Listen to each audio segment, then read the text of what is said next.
tell us all, without being too sad that this is the last year, what summer seminar is Oh, I'm not sad at all.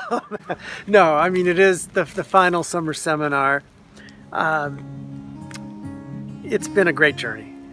10 years of doing the summer seminars, and I love them. I think bringing homeschool families together with a smattering of teachers from the classroom has been just a joy.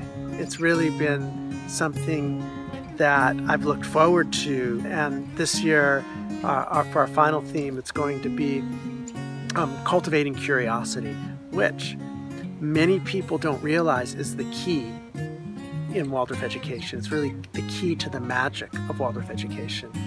That if you imagine that there is a foundation for all that we do in Waldorf education,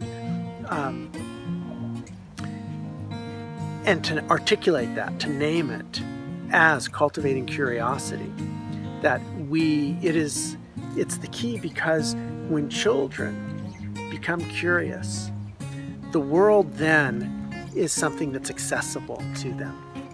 And the accessibility of the world is what we're trying to build. We're trying in our bridge building to create for the children, that they have access to a world that isn't scary, that isn't dangerous, that's a safe place.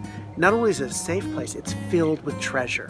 And that treasure is what we describe in every subject in Waldorf education. So how to cultivate that curiosity, instead of focusing on a particular subject, let's focus on this particular capacity that we're trying to cultivate in children. And one of the secrets is we have to cultivate it in ourselves. But that's the basis for interest. Curiosity becomes interest. And then through that access that we've now created, we can actually do something in the world. And what greater gift can you give to the children than giving them the opportunity to do something in the world that they are born to inhabit? So that's going to be our theme.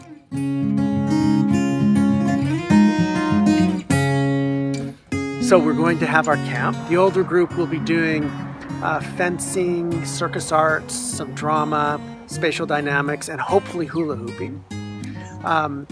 All together, the children will be doing creative projects, storytelling, projects that will be led by a trained Waldorf teacher in a multi-age format. But then they'll separate, and the younger group will go off onto walks and doing some more artistic projects, while the older ones are doing some of the more challenging projects in spatial dynamics, drama, and fencing. So we're looking forward to that. The children will come back into the larger group for the meals. So we have 2 wonderful meals each day. One is more of a snack, and then the second is a larger lunch. And the children will come together with the families for our meals. And I do want to just say one thing about the meals, and this is we have a wonderful cook, and it's all organic, locally sourced food, vegetarian, gluten-free, with vegan options. We have an outdoor kitchen that, while we're having our classes, we have chefs working on creating a wonderful meal for us. And then we share that in community, which I really love. The camp part ends after lunch, right around 1 or 2, and then during the afternoon sessions, which are optional, but we create these small group sessions that people sign up for, as well as one-on-one mentoring with one of our faculty for the following year's main lesson, or whatever you want to work on. It could be artistic work, it could be celebrations and festivals in the home for the younger children. Those one-on-one mentoring sessions, we have a faculty of about 12 or 13. You sign up for that on the very first night or the following morning. And then in the evenings, where we have our inner development sessions, if you bring children, that is part of the camp, and we'll have somebody else doing storytelling in the evening from 7 to 8:30. So in the morning, we start at 8:30 every morning with singing. And the singing, it's not just to sing, it's to really learn how to hear that part of our world that allows us to sing. So there is a listening, that prepares us to sing, or the singing is done in community, led by Michael Hall, and that prepares us for the morning keynote.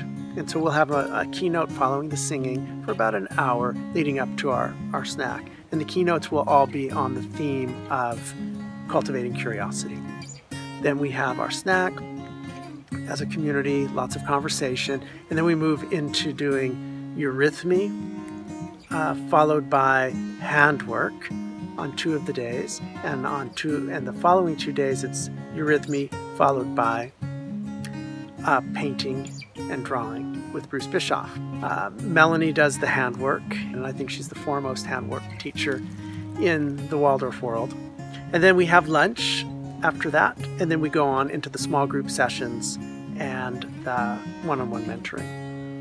The small group sessions will be anything from math movement to spatial dynamics, some knitting circles, recorder playing, and then if participants want a particular focus, we can develop that if I hear about it in advance. The one-on-one sessions, you will choose which of the faculty you want to work with on a particular area that you feel will best prepare you for the coming year. So that could be watercolor painting with Bruce, it could be chalkboard drawing with him, it could be a handwork session, it could be something on storytelling, something on a specific aspect of curriculum, or the general block rotation. Scott's going to be joining us once again with a focus on middle school science, so if that's what you need preparation in, and you get to have an hour session one-on-one with these individuals as you choose. And that's on Thursday, Friday, and Saturday. Starts Wednesday evening. Registration 6 to 7. We start with our first presentation at 7 o'clock until 8:30 p.m. And then we start our rhythm of Thursday, Friday, Saturday, and Sunday with the keynotes and the eurythmy, practical arts with the one-on-one sessions.